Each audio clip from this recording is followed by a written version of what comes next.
미친 거 아닙니까 이거? 죽기로 작정하지 않은 대통령이 고서야 어떻게 이렇게 합니까? 있을 수가 없는 일이에요. 저건 기자 생명 걸어야 되고 법률적인 책임을 받아야 되겠죠. 그 피해를 어떡합니까? 왜냐하면 이런 논란 한번 터지면요. 최소 1, 2년은 시끌시끌해 버립니다. 진짜다 아니다. 나중에 아닌 게 밝혀졌다 하더라도 이미 악마 프레임이 또 생겨버리거든요. 그렇게 검찰에 당하고도 지금도 검사 이야기를 듣고 자기들끼리 거래를 한다고요. 이게 누구 수법이에요? 윤석열 수법, 한동훈 수법 이렇게 하고 대한민국이 도륙을 당했는데 저는 장인수 기자뿐만 아니라 뉴스공장을 대표하는 김어준 씨도 이 문제에 대해서 책임져야 한다. 보통 언론사도 책임져야 하잖아요. 자, 장현수 기자님은요. 예. 또 걱정하시는 거가 뭡니까? 걱정하는 거 말고 예. 중요한 거 하나 얘기하고 중요한 거. 예. 단독 단독. 보도입니다. 최근 누가 봐도 이재명 대통령의 최측근 그렇죠. 최측근이라고 볼 수밖에 없는 정부 고위 관계자가 매우 최근입니다. 이런 논란이 불거진 고위 검사들 다수에게 메시지를 전달했습니다. 메시지는 내 말이 곧 대통령의 뜻이다. 나는 대통령이 시키는 것만 한다. 공소 취소해줘라.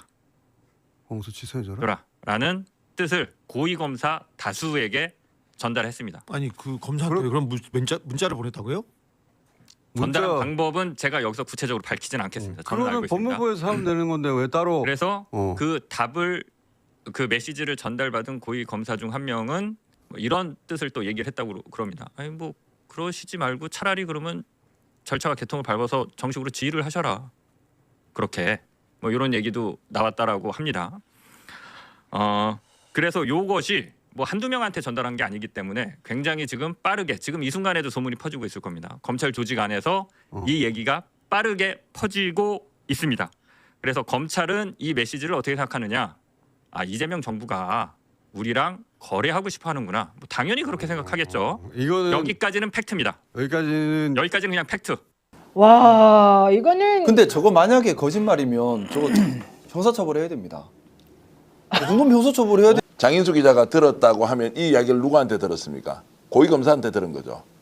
고위 검사한테 들었던 검사한테 이야기를 들었다고 주장하고 있죠. 아니 그러니까 일단 이제 저기 전체적으로 설명하는 내용을 가지고 우리가 이제 따져요. 고위 검사가 이 얘기를 했다. 고위 검사의 말이 누가 보더라도 최측근인 정부 고위 관계자가 메시지를 보냈는데 다수의 검사들한테 메시지를 보냈다고 하더라는 거 아니에요. 그러면 일단 고위 검사의 말이 진실이 아닌지 첫 번째 그 고위 검사가 누군지 밝혀야 되겠죠. 왜냐하면 이 정도를 기자한테 이야기할 정도면 그것이 사실이기 때문에 하지 않습니까? 정부의 고위 관계자가 이야기를 했던 건 그 다음이에요. 정부 고위 관계자는 전언을 통해서 이 사람이 알려졌으니까 최초로 발설한 고위 검사가 누구냐가 첫 번째. 두 번째 이 검사가 주장하는 정부의 고위 관계자가 누군지가 두 번째로 가야 되죠. 그럼 정부 고위 관계자가 그 말을 했다고 또 전제하더라도 이것이 이재명 대통령의 의중인지 아닌지는 이 사람이 해석을 하는 거 아니에요. 그럼 또 남아있는 것은 이재명 대통령의 의중이에요. 그러면 검사로부터 출발해서 정부 고위 관계자가 나오고 정부 관계자는 대통령의 뜻이 내 말이다라고 했다는 이 말은 지어낸 말인지 아닌지 사실인지 또 따져봐야 되겠죠. 그러면 정보의 출원이 검사였구나. 근데 현직이구나. 그래서 제가 이제 잠시 후에 자세히 말씀을 드리겠지만 이 정보가 유통되는 경로의 첫 출발 지점을 봐야 돼요. 네. 검찰에서 이 얘기를 했다는 거예요. 고위 검사가 했다는 건 지금 현직에 있는 사람이에요. 검찰총장이든 차장검사든 아니면 대검에 있는 대검정보기획관실 있죠. 어떤 장난을 했는데 좀 이따 질문 좀 제가 폭로를 좀 하겠습니다. 자, 그래서 이 발언의 출발지는 검사다, 검찰이다. 소위 말하는 우리가 혁파의 대상으로 삼고 있는 검찰로부터 이 정보가 나왔다. 지금 말씀 주셨지만 일단 팩트가 정확히 확인이 돼야 되는데 정치적 논란이 매우 큰 정치적 파장이 매우 큰 그걸 단독이라고 보도를 했는데 모르겠습니다. 장현수 기자님이 이런 보도를 한다면은 기자라면 당연히 서브 체킹을 해야 돼요. 서브 체킹 없이 그냥 한쪽 얘기만 듣고 그렇다더라고 단독하고 와 해버리면 뒷감당은 어떻게 합니까? 그러면 그걸로 인해서 피해 보는 사람은 그 피해를 어떡합니까? 왜냐하면 이런 논란 한번 터지면요 최소 1, 2년은 시끌시끌해 버립니다. 진짜다 아니다. 나중에 아닌 게 밝혀졌다 하더라도 이미 악마 프레임이 또 생겨버리거든요. 가까운 검사 몇 명한테 공소 취소하는 게 좋지 않아? 라고 얘기했을 수는 있겠죠. 그게 대통령의 뜻인지는 우리는 알 수는 없지만 근데 그걸 가지고 검사들이 보고 장례들끼리 쑥덕쑥덕 했을 수도 있겠지. 그러면 그걸 가지고 대통령이 공소 취소 거래를 시도했다고 얘기할 수 있어요? 단정 못 하거든요. 그러니까 저게 이거 사실이 아니거나 일반적인 취재 방식으로는 이걸 기사를 못 쓰는 아니, 거예요. 그러니까 사실이 아니거나 저게 만약에 본인이 팩트 확인을 잘 못했거나 그런 상황에서 장익수 기자가 얘기했으면 저건 기자 생명 거래이 되고 법률적인 책임을 받아야 되겠죠. 지금 이 문제가 어디에서 나온 이야기인지를 왜 우리는 집중하지 않느냐는 거예요. 이 이야기는 다 검찰에서 나왔다는 거 아니에요. 검찰에서 그렇게 당하고 다 죄도 없는 사람들이 조작 날조로 피해를 보고 감방 살해하고 나와 있고 지금 이화영은 여전히 감옥에 있는데 이 이야기의 출원이 검찰이었다라고 하면 고위검사라고 얘기해도 고위검사 이자를 이름을 까야 된다고 그러면은 제가 오늘 들었던 그 최측근이 누군지 두 사람 공개하고 본인이 봤던 최측근이 누군지 공개하고 그래서 대통령의 의중은 확인 안 된다 하더라도 이거 지금 밝혀야 한다. 그 검사가 누군지 그렇게 검찰에 당하고도 지금도 검사 이야기를 듣고 자기들끼리 거래를 한다고요. 이게 누구 수법이에요? 윤석열 수법, 한동훈 수법 이렇게 하고 대한민국이 도륙을 당했는데 검찰발로 이야기를 하고 있다는 것 자체가 믿지 않았어야 되고 두 번째 그 이야기라면 훨씬 더 정밀하게 그 중간에 전달자가 누군지 물어야 하고 전달자가 나왔다 하더라도 그 다음에 다시 대통령의 의중인지 아닌지 제가 얘기했던 최측근 제가 공개해 드릴 테니까 이렇게 물어야 돼요. 맞습니다. 왜냐하면 이거는 결과적으로 대통령이 지금 검찰개혁과 관련돼서 여러 가지 복잡한 마음을 갖고 있고 우리가 얼마나 지금 힘들어하고 있습니까? 결국에는 대통령이 국민의 뜻에 따라서 집단지성으로 결정할 수도 있고 당신이 직접 나와서 국민을 설득할 수도 있을 거 아니에요. 검찰개혁과 관련된 문제는. 그런데 이 문제 때문에 대통령이 검찰개혁을 국민의 뜻 그리고 입법권을 가진 국회에 다 던지는 순간 봐라 그래 하다가 대통령이 헛발질했네. 이걸로 가는 게 프레임이 보이지 않느냐고. 이따위 짓을 해야 되나 진보가 지금. 그리고 지금 단독이라고 자기 입으로 얘기하잖아요. 그랬다면 자기가 청와대 쪽에 확인해 본 결과 이런 반박을 했다거나 얘기를 했다거나 법무부 쪽에 확인을 했다거나 얘기를 덧붙여줘야 되는 거예요. 그 얘기를 일절하지 않은 상태에서 자기가 그냥 들었던 거 가지고 얘기하고 앞서 제가 말씀드렸던 것처럼 검사들 사이에서 두런두런 오고 가는 얘기를 지금 마치 사실인 것처럼 그렇게 전하는 거는 보도의 기본이 안 돼 있는 거다. 무책임한 거다고 보이고요. 더 근본적으로 들어가서 지난번에 이재명 대통령이 앞서도 잠깐 말씀하셨던 것처럼 재판중지법과 하지 말라고 얘기했던 상황이고 검찰개혁을 추진하고 있는 상황이고 또 그거를 두고 여권 내에서 서로 간에 찬반 논란이 오고 가고 있는데 대통령이 가까운 사람이라고 해서 가까운 사람한테 그것도 한 명도 아니고 개선을 따라가면서 믿을 만한 사람한테만 넌지시 얘기한 것도 아니고 검사 다수에게 고위검사들한테 메시지를 보냈다고요? 미친 거 아닙니까 이거? 죽기로 작정하지 않은 대통령이고서야 어떻게 이렇게 합니까? 있을 수가 없는 일이에요. 그 부분은 김성환 평론가님 말씀에 동의를 해요. 대통령은 대단히 좀 치밀하고 정무적 감각이 탁월한 분으로 저는 이제 인식이 돼요. 그런데 지방선거를 앞두고 이 공소취소 문제를 대통령 최측근이 법무부 쪽에 계신 분인 것 같은데 검사들한테 얘기를 했다? 이게 안 새어나갈 줄 알았을까? 그건 말이 안 되죠. 그런 생각이 들어가지고 그러니까 그 이거는 부분은 김성환 평론가님 말씀이 맞는 저는 것 같아요. 뭐 다시 한번 말씀드리지만은 언론이 보도를 할 때에 그냥 그렇다더라 어디서 들었다 이건 정말 언론의 기본이 아닙니다. 그리고 또 이렇게 중요한 문제를 모르겠습니다. 이제 뭐 10시에 얘기한다고 하니까 봐야 알겠지만 아마 추정컨대 제대로 된 증거 없을 거예요. 아마 추정컨대 앞뒤 말이 안 맞을 거예요. 그러면 본인이 한 말 어떻게 책임질 겁니까? 저는 책임 물어야 한다고 생각합니다. 물어야죠. 반드시 책임져야지. 엄하게 책임을 물어야 한다고 생각합니다. 증거를 네. 제가 그런 적이 있습니까? 정부 고위 관계자가 공소 취소와 검찰 개혁 혹은 검찰의 보안 수사권을 거래하려 합니다. 라고 방송한 적이 있습니까? 그런 얘기를 한 적이 있나요? 없습니다. 단연코 없습니다. 그 부분은 뭐 헷갈리시면 뭐 방송을 지우거나 한 게 아니기 때문에 얼마든지 남아 있으니까 원 생방송을 좀 찾아서 봐주시기를 바랍니다. 그 팩트는 예를 들면 지금 장현수 기자가 하고 있는 얘기는 취재원한테 들은 주장이죠. 그렇죠. 네. 근데 이제 문제는 이 주장의 신빙성을 어떻게 검증하는 거냐? 그 취재원이 누군지 뭐 본인은 알고 있겠습니다만 그 취재원이 지금 익명이에요. 익명이고 그다음에 이거를 직접 들은 건지 아니면 전원을 들은 건지도 사실 지금 좀 불분명한 상황이고 기자분들 사이에서는 이번 사건을 두고 어떤 의견이 오고 가고 있나요? 이걸 왜 이 얘기를 왜 했을까 이런 거예요. 그러니까 예를 들면 저도 뭐 이러저러한 굵직한 취재들을 했었지만 취재 과정에서 막 이제 사인 뭐 예를 들면 정 변호사랑 사석에서 만났어요. 그러면 뭐 정치인 얘기도 할 수 있고 내가 검사한테 들은 얘기도 할 수 있죠. 근데 그게 아까 제가 업의 윤리라는 표현을 썼지만 기사화되는 건 아예 다른 문제예요. 그러면 여기는 뭐 전통적인 언론사 같으면 데스킹 과정이라고 불리는 이제 말하자면 검토 과정. 이 취재를 직접 하지 않았지만 여러 사안을 두루 이제 말하자면 이해할 수 있는 이제 말하자면 시니어급들의 어떤 데스킹도 있고 그다음에 지금 이 정도 선에서는 보도하기가 좀 무리다. 이런 거에 대한 게이트키핑 과정도 따릅니다. 근데 지금 이제 유튜브 시대가 되면서 취재를 했던 기사가 나와서 바로 얘기를 그냥 해버려요. 그리고 어떤 게 단독이 되냐면 내가 이 얘기를 들었다. 이걸로도 단독이 돼요. 하더라. 네. 그러니까 지금 이런 것들이 굉장히 혼재되면서 그러니까 언론이라고 하는 행위의 양상도 달라지고 있고 이런데 한 가지 아쉬운 건 이런 겁니다. 뉴스공장은 유튜브가 아니에요. 뉴스공장은 뉴미디어로 분류가 돼서 그 대통령실에 청와대에 출입 기자를 두고 있어요. 언론사죠. 네, 그럼 언론사입니다. 언론과 언론 아닌 것의 가장 큰 차이점은 뭔지 아십니까? 저는 언론학 교과서에서 얘기하는. 저는 또 법돌이라. 오보에 대한 정적이에요. 책임을 진다. 네, 누구나 오보를 낼 수 있죠. 틀릴 수 있죠. 그러면 언론적 기능이라는 건 뭐냐면 우리가 그건 틀렸다. 우리가 이거는 잘못됐다. 바로 잡습니다. 네, 바로 잡는. 그러니까 이게 불완전했다, 불충했다. 뭐 이런 거를 이제 할 수 있으면 언론이고 그렇지 않으면 그 기능이 없으면 언론이 아닌 거거든요. 그러면 과거에 뭐 김어준 씨가 혼자 이제 그 뉴스공장을 할 때는 우리는 그냥 유튜브다. 우리는 시사 관련된 얘기를 하는 그냥 뭐 예를 들면 토크쇼야.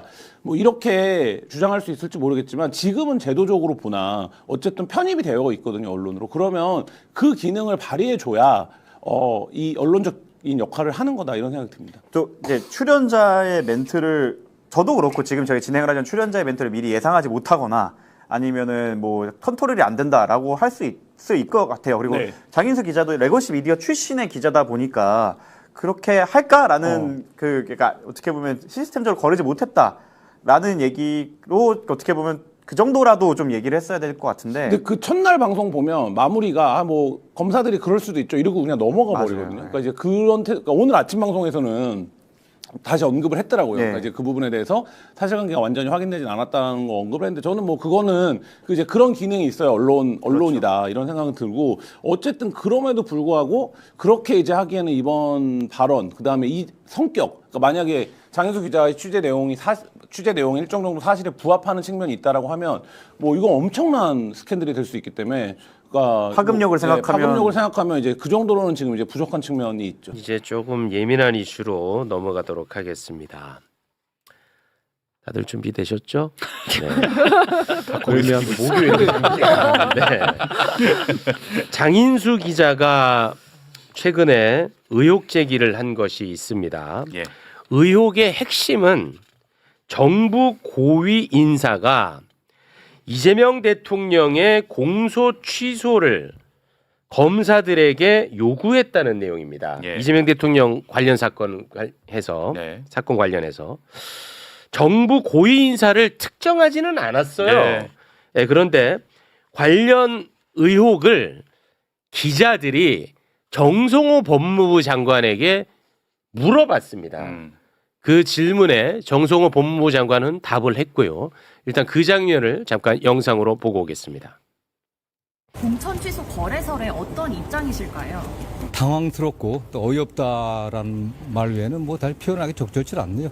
그런 얘기들이 왜 나오게 됐는지 저도 궁금합니다. 대통령 관련 사건들의 공소 취소와 보안 수사권과 관련해 갖고 연결진다는 것 자체가 이상한 거 아니겠습니까? 저는 매우 현실에 맞지 않는 또 부적절한 주장들이라고 생각합니다. 그 공소 취소가 법률상 제한은 없어요. 검사가 판단해서 하는 것이고 좀 과거의 사례는 많지 않지만 공소권이 정말 과도하게 오용되거나 남용돼 갖고 불법이라고 한다면 취소할 수 있는 거지. 다만 지금 법무부 장관으로서 특정 사건에 관련해 갖고 공소 취소를 해야 된다 안 해야 된다라고는 저는 뭐 그런 걸 지휘할 의도도 전혀 없고 생각 자체가 없습니다. 더군다나 대통령 관련 사건이라든가 특정 사건에 관련해 갖고 장관이 뭐 공소 취소해라 마라 할 수 있는 그런 입장이 아니지 않습니까? 그건요. 저는 이건 이야기할 가치조차 없는 사안이라고 생각합니다. 네. 이 건과 관련해서 지금 대한민국 언론에서는 이란 전쟁보다 더 비중 있게 많이 다루고 있더라고요. 일단은 그 두 가지 갈래를 나누어서 이야기를 해야 될 것 같아요. 의혹 그 자체 내용에 대해서 그리고 또 하나는 저널리즘 관점에 대해서 일단 그 저널리즘 관점에 대해서 우리 또 전문가시니까 뭐 의견을 한번 좀 듣고 싶습니다. 일단 뭐 보도 형태로 나가는 어떤 형태가 되려면은요. 그리고 방송에서 언급할 수 있는 정도가 되려면은 이제 몇 가지 이제 조건이 충족이 돼야 되거든요. 이를테면 장인수 기자가 이 정부 고위 관계자가 다수의 검사장들한테 그 보냈다는 메시지 있지 않습니까? 네. 그걸 일단 확보를 하고 있어야 됩니다. 네. 확보를 못했다라고 한다면은 본인이 그거를 봤어야 돼요. 최소한.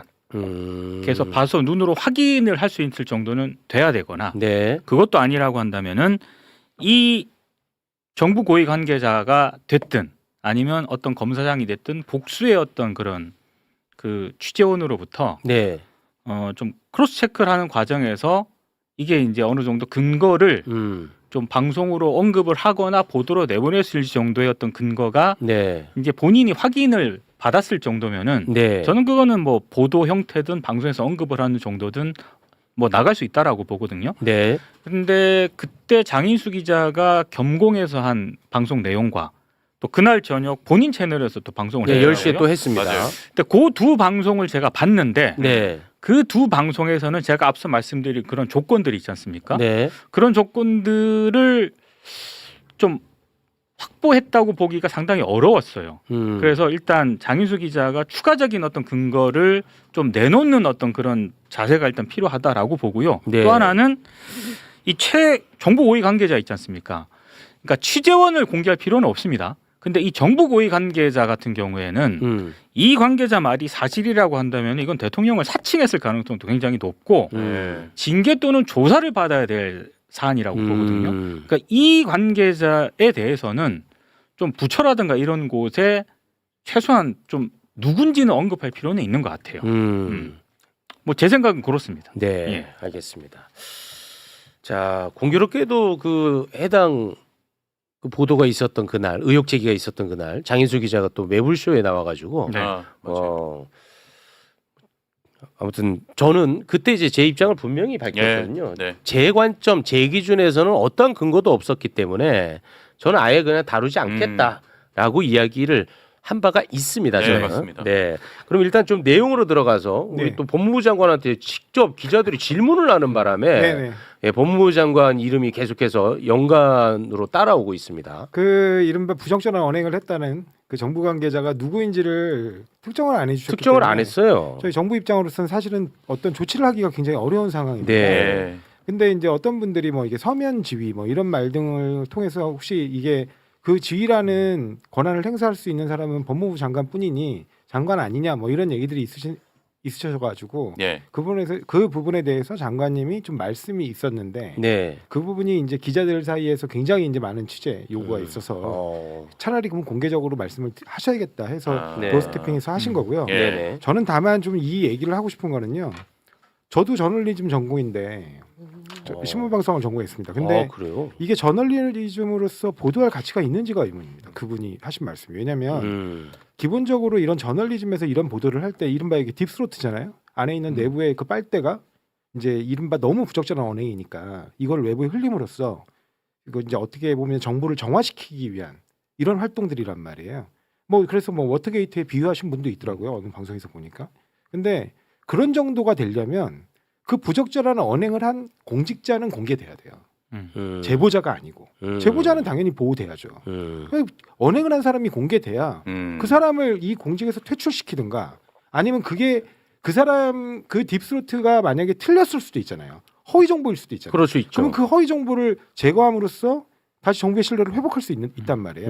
근데 그 두 가지를 다 안 하시면 이건 보도 가치가 없는 거예요.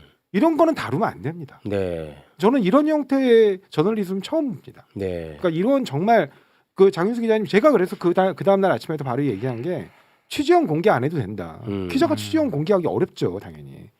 그렇지만 적어도 그 부적절한 언행을 한 사람을 특정을 해줘야 네. 우리가 그 분에게 확인을 하고 네. 부적절한 언행이 맞으면 그에 상응하는 조치를 하는 것이고 그건 전혀 사실이 아니라라고 얘기를 하면 진실 공방을 벌여서 그 진실을 찾아내야 되잖아요. 네네. 그래야지 국민들로부터 이 정부가 다시 신뢰를 회복할 거 아닙니까? 네. 그렇게 막연히 아무것도 지정하지 않고 휙 던져버렸는데 그 내용은 정부의 신뢰를 근본적으로 흔드는 내용이에요. 그럼 저희는 어떻게 대처해야 됩니까?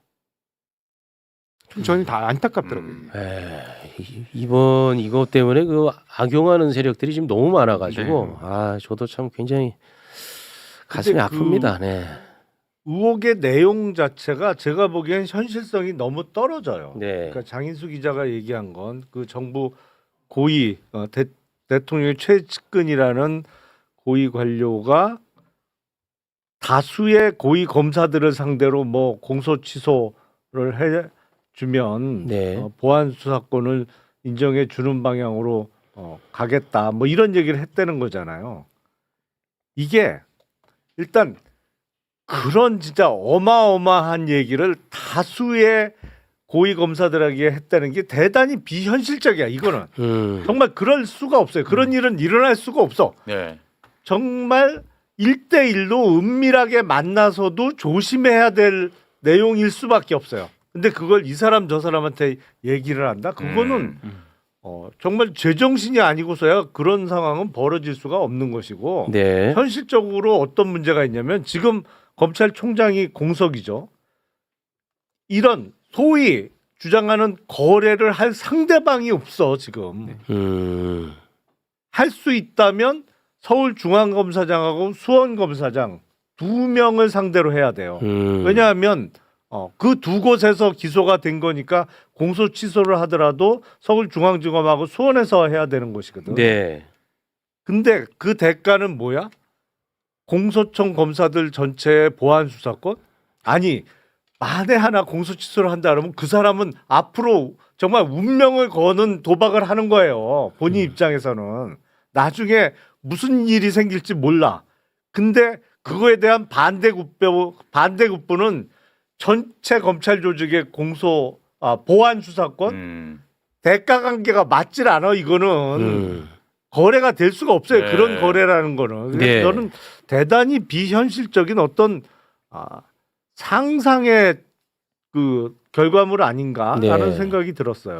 검찰 네. 원론적인 거를 아까 말씀드린 거라면 만약에 제가 장관부 장관으로서 드리는 말씀은 만약에 법무부 장관님을 지칭하는 거라면 그래도 법무부 장관님하고 가장 오랜 시간을 보낸 사람 중에 한 사람 아닙니까? 제가 그분이 장관으로 있을 때 네. 그렇잖아요. 제가 보좌관이니까 네. 장관으로 재직하시는 동안 가장 가까이서 가장 오랜 시간을 같이 한 사람 중에 한 명 아니겠습니까? 네.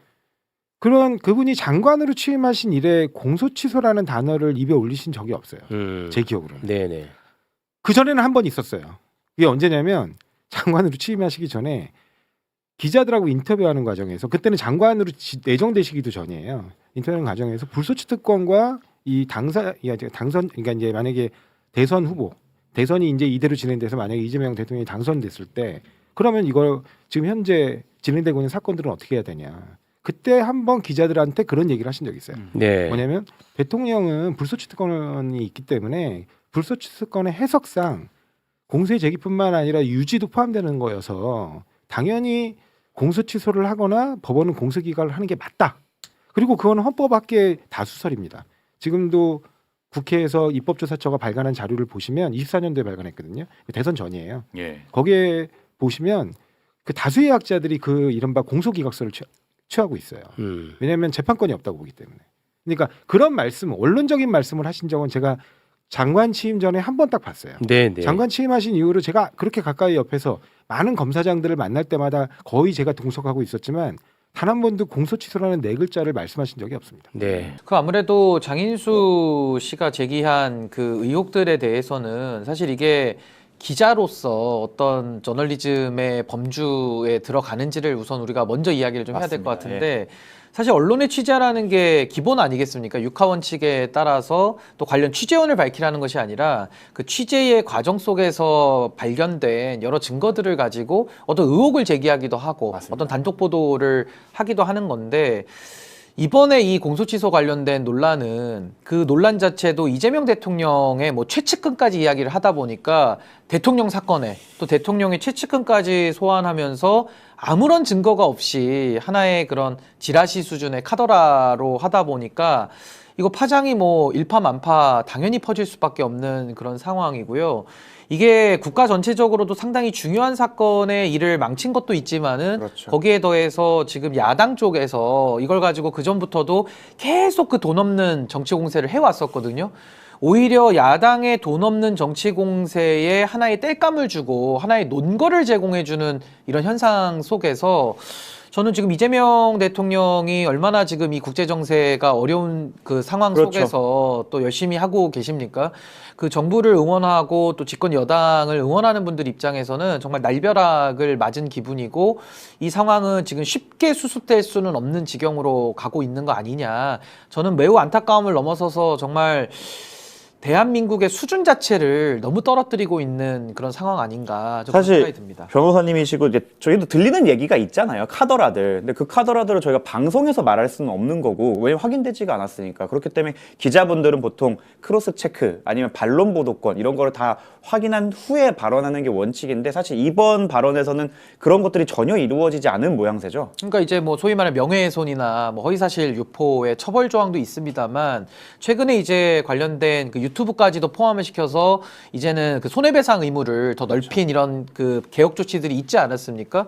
이제는 유튜브도 사실상 하나의 어떤 정보 생산 기지로서 본인들의 책임성을 같이 가지고 가야 선량한 사람들의 피해가 방지되잖아요. 근데 최근에 있었던 이 장인수 씨 관련된 문제는 그냥 일반인들 사이에서도 이렇게 하면 큰일 날 일인데 맞죠. 이게 지금 정권을 겨냥한 이런 공세에 아주 빌미가 된 문제가 있는 것이고 이재명 대통령, 현직 대통령의 이름을 언급하면서 그 최측근까지 소환을 해가지고 특정하지는 않는데 문제는 있다. 근데 이게 팩트다. 이런 식의 연기 피우기식의 어떤 문제 제기를 하는 것은 이건 뭐 진영을 떠나서도 언론의 기본이 되어 있느냐를 물어야 되는 것이고 더 나아가서는 장인수 씨가 혼자 개인 방송에서 했으면 거기서 책임지면 될 일인데 이게 지금 김어준 씨가 운영하고 있는 그 아침에 가장 많은 분들이 보시는 그 방송의 영향력을 가지고 이게 행사됐기 때문에 더 파급이 큰 것이죠. 그렇죠. 사실 거의 그 민주진보 진영 유튜브에서는 가장 큰 스피커라고 할 수 있는 곳에서 일어난 일이기 때문에 그 파급력이 정말 컸고 실제로 재래식 언론에서는 김어준 뭐 대통령을 하다 이런 식으로까지 얘기가 나오고 있지 않습니까? 그러니까 이 부분에 대해서는 김어준 씨도 저는 공식적인 입장을 내야 된다는 생각이 드는데 지금은 그 논란이 이틀 전에 있고 나서는 계속 그냥 하나의 무슨 이슈를 소비하는 식으로 또 다루면서 또 다른 논란을 보태고 지금 이런 식으로 어물쩍 넘어가는 시기이기 때문에 만약에 이렇게 되면 춤은 누가 추고 그 돈은 누가 받아가고 그러니까 또 누가 사고는 치고 누구는 수습만 하는 지금 이런 식의 상당히 이해 불가능한 현상이 반복되고 있어서 저는 여기서 김어준 씨의 방송 행태를 바로잡지 않으면 앞으로도 이재명 정부 나아가서는 민주당 정권에 대해서도 앞으로도 지속적인 이런 카더라식의 어떤 정권 흔들기가 더 반복될 우려가 매우 깊다. 그래서 저도 문제 제기를 하는 것이고 하나만 더 추가적으로 말씀드리면 그 뉴스공장 내지는 그 겸손 방송국에 대해서도 전직 대통령의 유튜브를 제작을 해주잖아요. 네, 그렇죠. 문재인 전 대통령. 그리고 더 나아가서도 청와대 뉴미디어를 대표해서 지금 기자단으로 활동을 하고 있습니다. 맞습니다. 그렇다라고 한다면 이재명 정부는 상당히 새로운 시대를 열기 위해서 기회를 주고 노력을 하고 있는데 그 기회나 어떤 은혜에 대해 가지고 이게 지금 원수로 갚는 격 아니냐 이런 생각도 좀 들고요. 무엇보다도 본인들이 정보를 취득할 때 권한을 얻을 때는 언론사인데 책임을 져야 될 때에는 본인들은 언론사라고 생각하지 않는 이런 인플루언서적인 행태들은 저는 매우 잘못됐다. 그리고 여기에 대해서도 이제는 민주당 구성원들 스스로 올바른 이야기를 더 해야 되고 올바른 거리두기와 어떤 언론의 역할과 정치의 역할을 제대로 수행하는 전 하나의 어떤 정비하는 그런 기회로 삼아야 되는 거 아니냐. 저도 개인적인 의견을 좀 보태자면 뭐 이미 거기가 영향력이 많다는 거를 부정할 수는 없는 현실이기 때문에 거기에 대해서 언론으로서의 책임을 조금 본인 스스로도 그리고 제도적으로도 갖게 하는 게 중요하지 않을까. 그리고 그렇게 해야 좀 건강해지지 않을까라고 생각을 좀 합니다. 그래서 저도 이제 오늘 저희 단체에서도 정당 혁신 차원에서 네. 논평을 하나 성명문을 냈는데 거기에 취지도 그겁니다. 김어준 씨에 대해서 당연히 비판 지적하죠. 그리고 비판 이건 바로 잡아야 됩니다. 그렇죠. 근데 우리가 아무리 말로 떠들어도 교정이 되면 다행인데 안 되면은 앞으로도 계속 이런 피해를 겪어야 되나요? 그건 아니지 그건 아니죠. 않습니까? 그래서 저는 법률적으로 조치할 건 법률적으로 조치를 당연히 응당해야 되는 것이고 더 나아가서 민주당에 소속된 의원들만큼이라도 전 김어준 씨의 사과와 책임이 전제되지 않는 한은 전 그 방송에 나가지 않겠다라는 보이콧 선언을 전 해야 된다. 그러지 않고서는 지금도 소위 말해 청와대 출입이라는 그 권한을 가지고도 그때 당시에 그 엠바고를 네. 파기한 문제도 있었고 또 총리에 대해서도 지속적인 음모론을 제기하고 있고 또 KTV 관련된 사건도 있었고 이번에 공소 취소까지 일련의 사건이 너무 동시다발로 지금 이어지고 있거든요. 전 이 문제를 책임 있는 여당의 의원들이라면은 저는 그대로 넘어가서는 안 된다. 반드시 바로 잡는 노력이 필요하다라는 생각. 지난 10일 장인수 씨가 유튜브 방송에 출연해 주장한 내용은 이겁니다.